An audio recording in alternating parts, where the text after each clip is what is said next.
Son las 6:57. Buenos días, dominicanos, dominicanas, ciudadanos y ciudadanas del mundo. Julio Martínez Pozo. Los comentarios de los temas más importantes en el programa de mayor influencia de la radio y la televisión nacionales y de todas las plataformas digitales. Buenos días a nuestras audiencias, a la de Sol, a la de Telefuturo Canal 23, nuestro canal de YouTube, todas nuestras plataformas. Buenos días al equipo del Sol de la Mañana.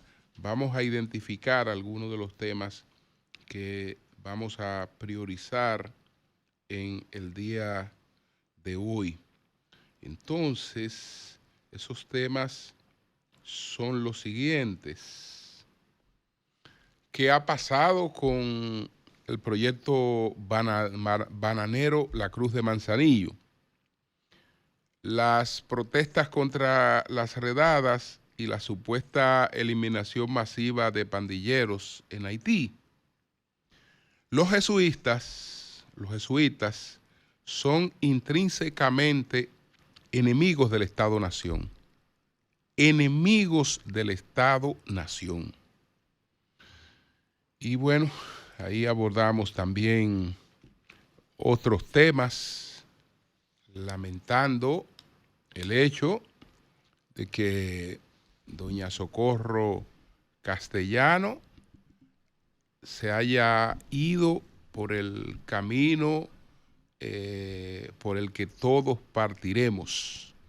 A los 84 años de edad ha fallecido doña Socorro Castellano. Una vida pues muy productiva. Estamos hablando que es una de las pioneras en la televisión, una de las mujeres pioneras en nuestra televisión. Su programa Buenas Tardes, Buenas Tardes a la Orden, pues estableció todo, digamos, un parámetro, después ella estuvo en otros espacios, muchos otros espacios, y también en la vida diplomática y cultural. Lamentablemente adelantó su viaje un cáncer de pulmón. Así es que nuestra solidaridad con toda la familia de Socorro Castellanos. Por otra parte, quiero agradecer al teniente general Carlos Antonio Fernández Onofre.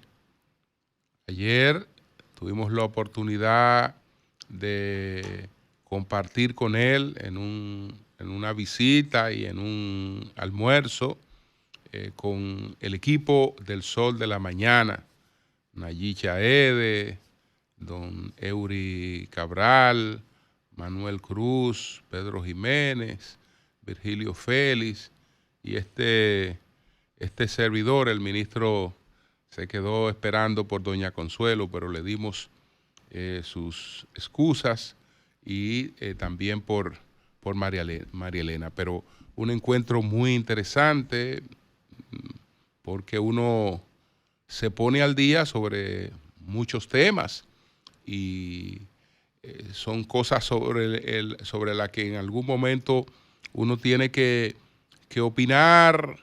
Y bueno, cuando tú tienes ya una visión global de primera mano, esas cosas son muy importantes, que el tema de la seguridad fronteriza, que el tema, por ejemplo, de las escuelas vocacionales de las Fuerzas Armadas, el tema que habíamos comentado aquí sobre la rehabilitación del gran centro tecnológico que se creó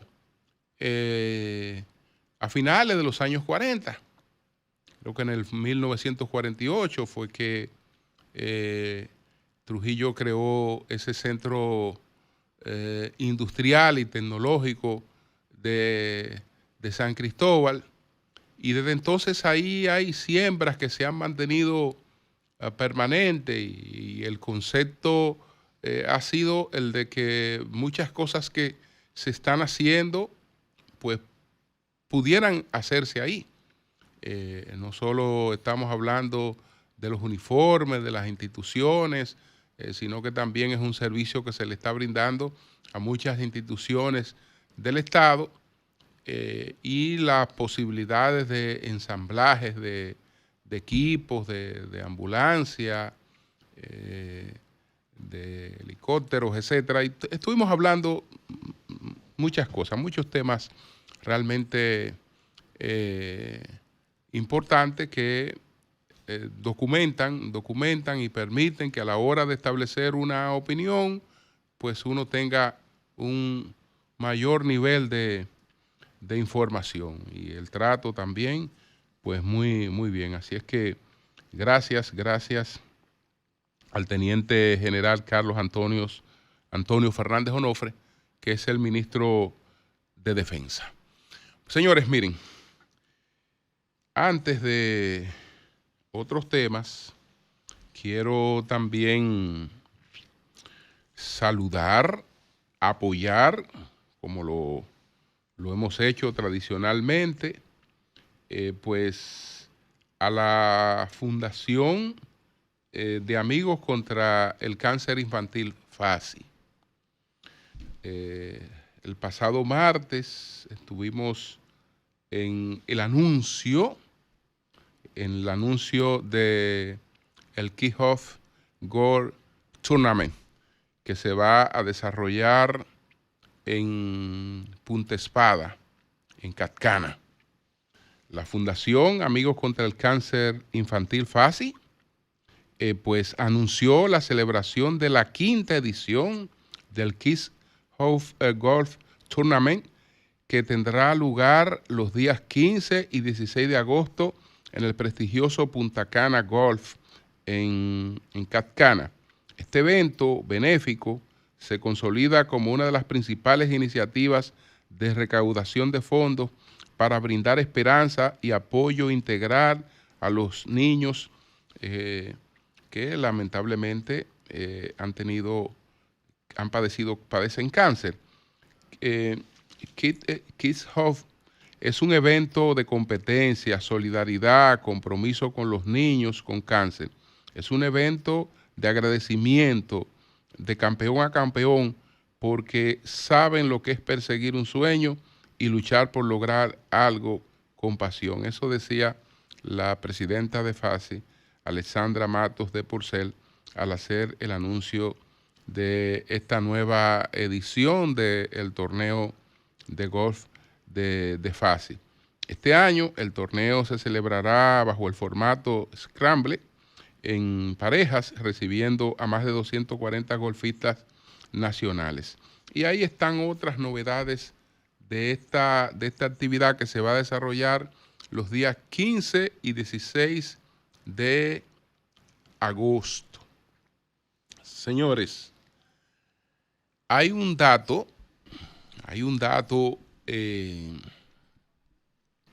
que es importante para uno, que lo ofrecía Francisco Vázquez, que fue el maestro de ceremonia, el conductor de esta actividad, donde se anunció esta nueva actividad de FACI. El dato de que todos los años reciben un diagnóstico de cáncer unos 400 niños. 400 niños con cáncer, debutando con cáncer todos los años. Por el trabajo que se realiza con mucha entrega, con mucho amor, con el trabajo que realizan todos esos voluntarios de FACI y toda esta colaboración que ellos han logrado, un 60% de esos niños que debutan anual con cáncer en la República Dominicana tienen la oportunidad de su recuperación. Un 60%. Entonces, esa es una cifra respetable y explica lo importante de mantener lo que se está haciendo y todo el que tenga la posibilidad de sumarse a este esfuerzo, pues hacerlo con amor, con orgullo, porque lo que se hace ahí realmente vale la pena. Entonces, señores, vamos a ver los temas que habíamos enumerado en principio para empezar a tratarlos. Me pregunto qué es lo que ha pasado con el proyecto La Cruz de Manzanillo. Vi una rueda de prensa que dio el Partido de la Liberación Dominicana refiriéndose al deterioro del proyecto de La Cruz de Manzanillo.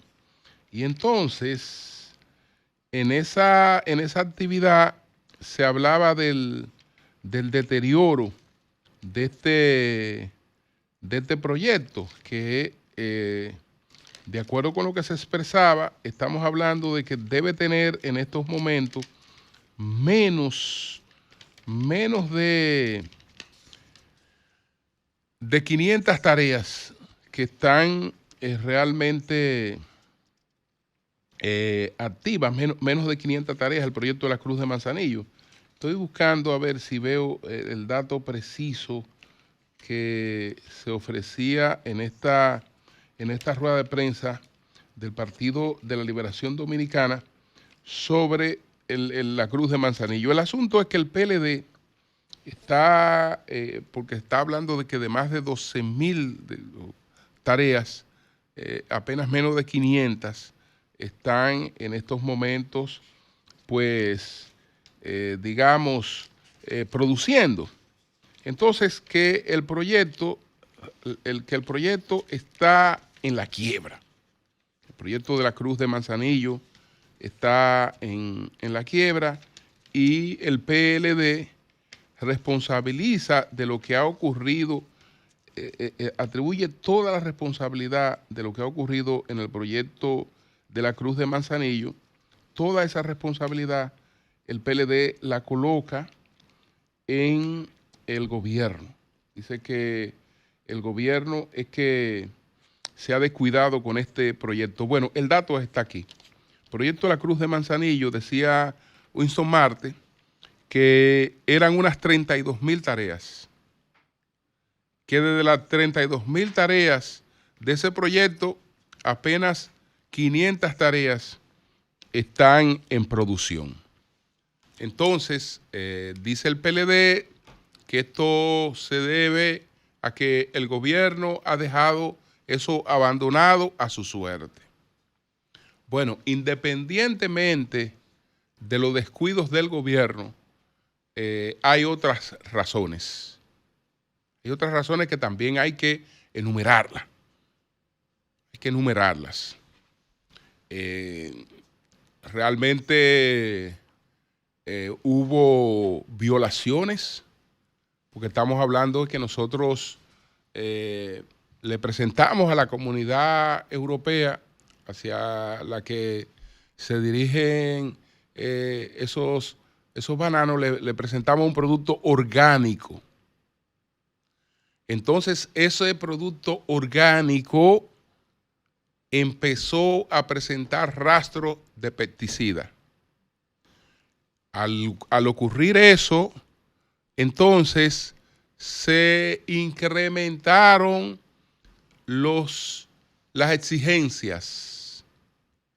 Ahora, para una finca mantener activa su permiso de exportación de estos productos, tiene que someterse cuando menos a 2 auditorías sorpresivas, cuyo costo excede debe andar por los $3,000. Entonces, esto realmente le crea un sobrecosto, pero ni modo, porque usted se hizo inconfiable. Usted se hizo inconfiable, que no lo hicieran la mayoría, que lo hiciera una minoría, etcétera, pero eso terminó afectándolo a todos. Entonces ahora eso no puede entrar libremente a un mercado porque esa gente engañan. Le meten pesticidas a unos productos orgánicos. Y eso afectó mucho. Tienen también el tema ahora, porque sé que se va a plantear como principal problema el que no es el principal problema, porque ya le expliqué cuál es el principal problema. El principal problema fue que el producto se hizo inconfiable. Independientemente de que, como dice el PLD, que el gobierno se haya descuidado, que el gobierno no esté apoyando, el producto se hizo inconfiable. Y no voy a mencionar, porque los productores de bananos no tienen que ver nada con eso. Yo no voy a mencionar los guineos, porque esos no eran guineos, eran cerámica que se disfrazaron. Los productores de guineos no tienen que ver nada con eso. Y que se intentaron pasar como por productos que venían de la Cruz de Manzanillo. No, eso no tiene que ver, eso no tiene que ver nada con ellos. Eso no tiene que ver nada con productores. Eso tiene que ver con otros temas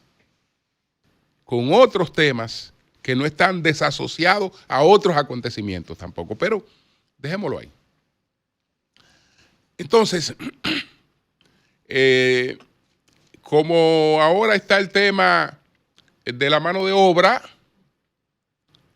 pues yo sé que este tema viene al tapete y se plantea como uno de los principales problemas. Bueno, el problema es que no tenemos mano de obra. No, el problema no es que no tenemos mano de obra, tenemos mano de obra. Tenemos mano de obra y la que se requiere allí no tiene por qué no ser dominicana. Porque estamos hablando de un artículo especializado, sumamente demandado en el mundo. Es decir, que tiene una clase económica que por razones de salud, por razones de calidad de vida, te prefiere un producto orgánico. Ese producto te da la posibilidad, si bien es cierto que en los cultivos tú tienes más esmero, que te es más costoso que el producto que no es orgánico, pero también tiene un costo. También tiene un costo que te permite tener una mano de obra pagada como debe ser. Entonces, que el gobierno reasuma, que el país reasuma, porque nosotros estamos hablando de desarrollar todo ese entorno. Ahí se están haciendo obras importantes, que una planta a gas, que un puerto, que hoteles, que una serie de cosas para propiciar el desarrollo. Pero la producción es desarrollo. La producción es desarrollo. Esa es una oportunidad que tiene el país ahí que no debe desaprovecharla. Ahora, aprovechemos la oportunidad que hay ahora, con que todo se ha arruinado, para empezar de nuevo, pero con otras reglas. Con otras reglas. Porque la cantidad de mano de obra que realmente se necesita ahí tampoco es del otro mundo. No es verdad que no se van a conseguir 15 o 20 mil dominicanos que puedan trabajar dignamente en ese proyecto. Dignamente en ese proyecto, y entonces fajarnos a recuperar la confianza.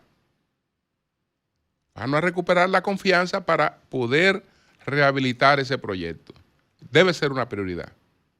Pero tienen que integrarse varios factores. Entonces no es solo un problema de descuido del gobierno, aunque se haya producido, aunque realmente se haya producido.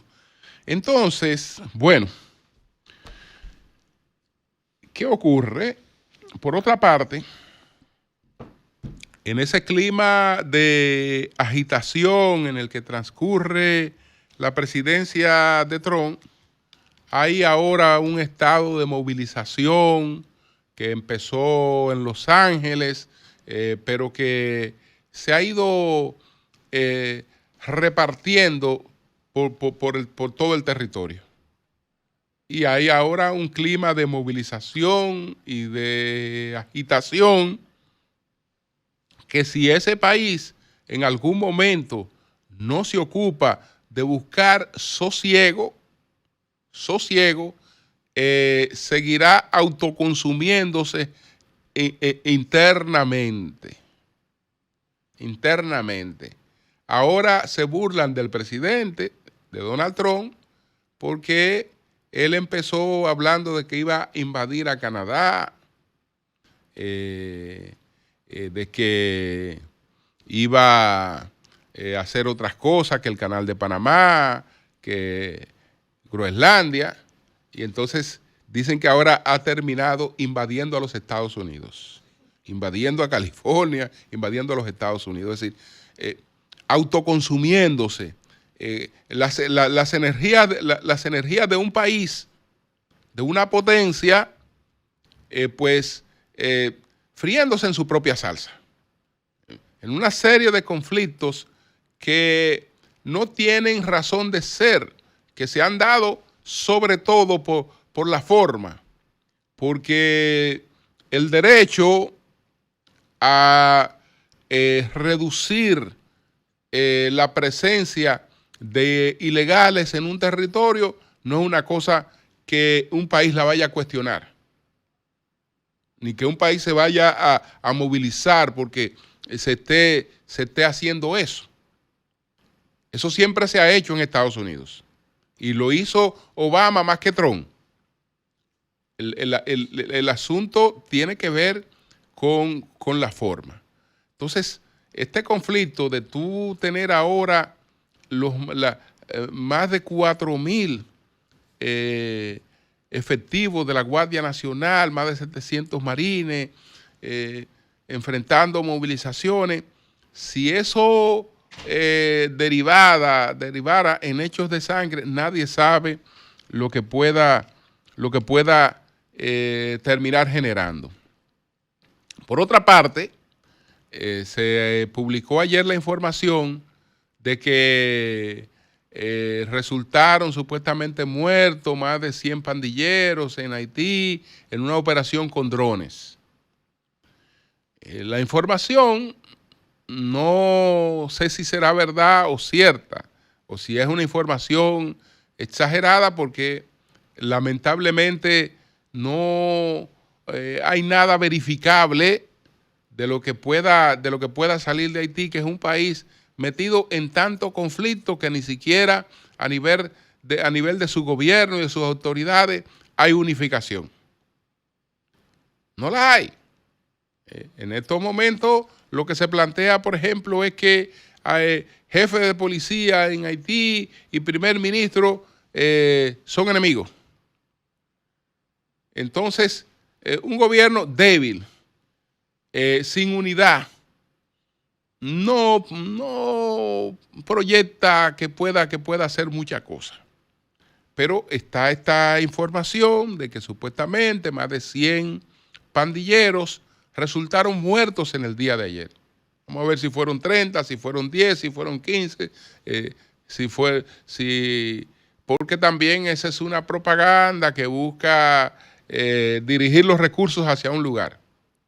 Los recursos ahora deben ir al primer ministro, porque lo que está haciendo el primer ministro es más efectivo que lo que se está haciendo con las policías kenianas y una serie de cosas. Ahí también hay competencia por concentración de recursos. Y eso también puede ser una cuestión de propaganda. Uno no sabe realmente a qué atenerse con esto de Haití. Señores, quiero referirme a las declaraciones que ha dado la Compañía de Jesús en la República Dominicana, invitando al país a regular y documentar a haitianos ilegales. Entonces, antes de adentrarme a explicarle por qué los jesuitas son intrínsecamente enemigos del Estado-Nación, por qué son enemigos del Estado-Nación y cuando se vea cualquier cosa de ello, hay que estar advertido que siempre estamos ante enemigos del Estado-Nación.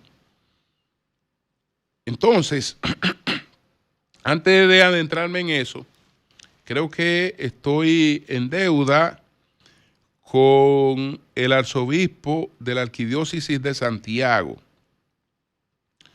¿Por qué razón? Porque ayer me referí y critiqué sus declaraciones. Y lo hice porque como lo que él había planteado eran unas declaraciones, bueno, yo leí la crónica del Diario Libre de esas declaraciones y en esa crónica no aparece la crítica del arzobispo a Vatican News, sino que aparecen solamente críticas a las repatriaciones. Por eso realmente consideraba que esto era totalmente inconsecuente. Pero después leí una crónica en el Listín Diario distinta. Y esto me pasó porque eran unas declaraciones. Porque por lo general yo no parto de reseñas para comentarios. Yo puedo reforzar un comentario con una reseña, pero no parto de reseñas para comentarios. Yo siempre trato de irme al documento base para el comentario porque sé que las reseñas siempre son sesgadas. Entonces, pero en este caso no había un documento. Lo que estaba era la reseña y entendía que una cosa tan importante como la que él había criticado, lo que publicó el Vatican News no iba a quedar fuera de una reseña y en esa no estaba. Sin embargo, en esta reseña del listín sí está. E incluso a eso se dedica la reseña. Una reciente publicación de Vatican News criticando las políticas migratorias en República Dominicana hacia los haitianos han generado fuertes reacciones y descontento en sectores dominicanos, incluyendo la jerarquía católica del país. Ayer, el presidente de la conferencia del episcopado dominicano, Monseñor Héctor Rafael Rodríguez, manifestó su rechazo a las críticas, incluso su rechazo a las críticas del portal digital a las medidas oficiales contra la migración ilegal. Manifestó su sorpresa por la forma en que ese medio publicó acusaciones tan serias. Indicó que cosas como esa meritan prueba, etcétera, etcétera. Es decir, lo que estoy diciendo ayer es que en mi comentario dije que él no había sido crítico y que él lo que se había hecho era, por el contrario, dar argumentos que avalaban las críticas de Vatican News. Pero no sé si posteriormente, producto de ese comentario, hubo la necesidad de que se aclarara esto, que él dijo, bueno, me están criticando por esto, y está esta reseña donde realmente él criticó eso.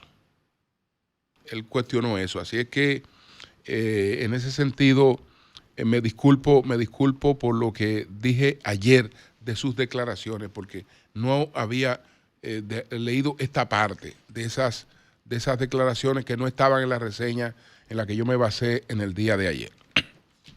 Aclarado esto, vamos a los jesuitas. Vamos a los jesuitas, pero es para que tengamos en el fondo histórico primero. El fondo histórico, porque le digo que ellos son intrínsecamente enemigos del Estado-Nación, intrínsecamente. Por esa razón,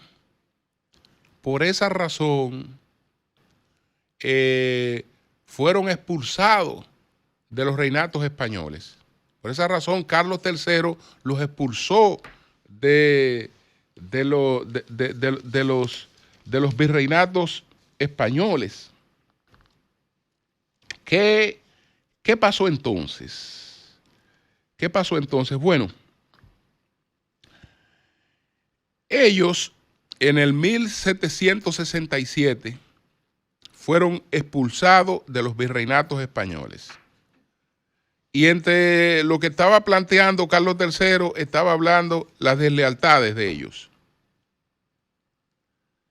La Iglesia Católica en principio protestó, no le agradó, pero después hizo lo propio. Y la Iglesia Católica en el 1773, el Papa Clemente XIV, pues suprimió a la Compañía de Jesús a nivel mundial. Entonces, esto de su encono, de su enemistad con el Estado-Nación, no es de ahora, cuando ellos pueden encuadrarse dentro del marco ideológico del globalismo. El globalismo es toda esta corriente que busca trasladar, digamos, las facultades, la potestad del Estado soberano, busca trasladarla a entidades que se caracterizan porque no tienen compromisos con territorio, es decir, a entidades que no corresponden a un territorio, a entidades que no corresponden a una patria y a entidades que no tienen lealtades con ningún pueblo. Eso es lo que entraña el globalismo. Eso es lo que entraña el globalismo. Entonces, ellos se han manifestado casi siempre dentro de esa corriente, porque el Estado-Nación origina en el Estado monárquico. No es que, bueno, ellos eran progresistas porque se oponían a la monarquía. No, ellos no se oponían a la monarquía. Ellos se oponían a la soberanía estatal que estaba sobre el monarca. Porque cuando la Ilustración traspasó esa soberanía que estaba sobre el monarca al pueblo, fíjense que todavía seguimos hablando de soberanía y todavía hablamos de soberano. En las democracias hablamos de soberano. Lo que pasa es que ya cuando hablamos de soberano no nos remitimos al monarca, sino que nos remitimos al elector, que es el soberano. Ese fue el traspaso. Cuando se produjo el traspaso, ellos mantuvieron su misma incoherencia. No fue que ellos adoptaron, digamos, las ideas de la Ilustración. Se mantuvieron dentro del mismo encuadro. Entonces, ya que le he puesto ese fondo, vamos a ver ahora sus declaraciones.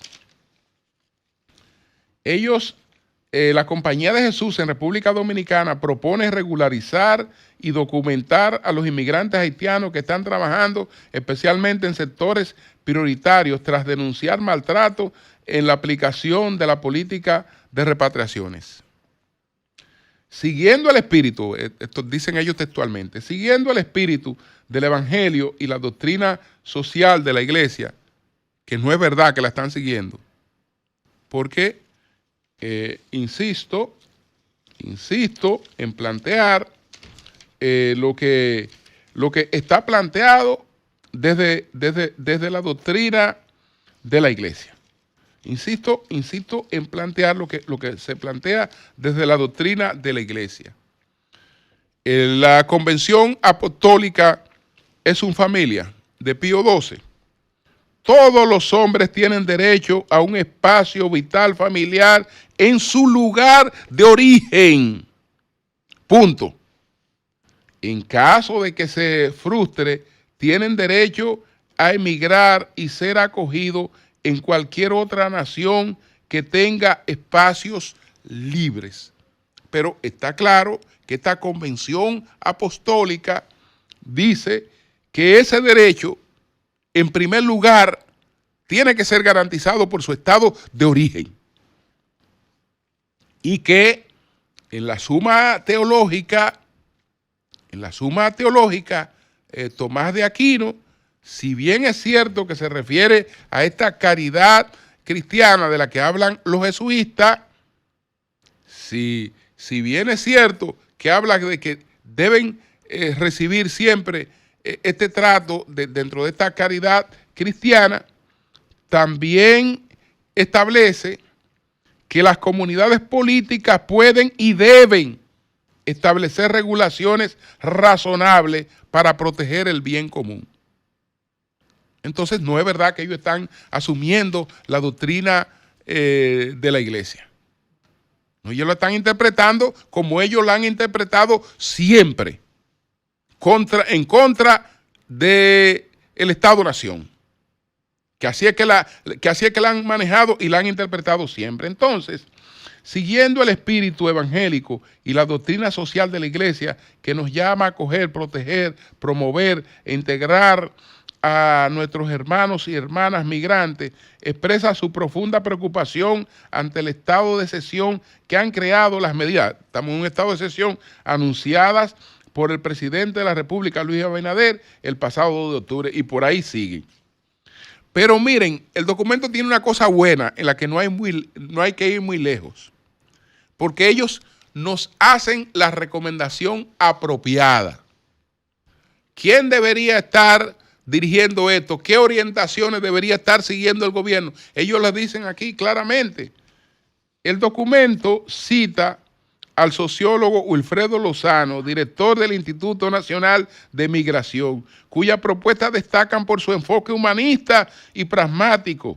Este incluye el control fronterizo con desarrollo regional, la persecución del tráfico de personas, la regularización laboral de migrantes en sectores clave como el agropecuario y la construcción y la modernización institucional de los organismos migratorios. Es decir, los jesuitas dicen que el Estado Dominicano debe tomar como guía las políticas que ha trazado el señor Wilfredo Lozano, que entre otras cosas,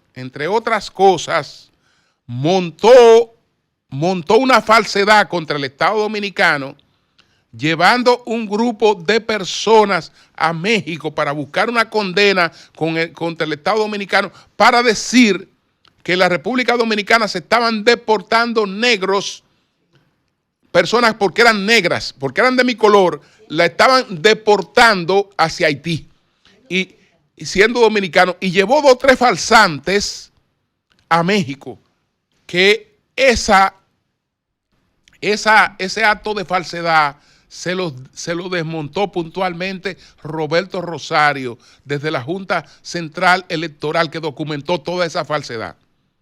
Ese señor cobra un cheque del Estado Dominicano porque el Estado Dominicano no se respeta. Él pudiera estar trabajando, esto es una democracia, pudiera estar trabajando en una universidad, en el sector privado, pero no como funcionario del Estado, porque traicionó al Estado Dominicano tratando de buscar una condena contra el Estado Dominicano con falsedades. Y ese hombre cobra y tiene un cheque del Estado Dominicano. Esa es la guía que quieren los jesuitas que nosotros sigamos. Cambio y fuera.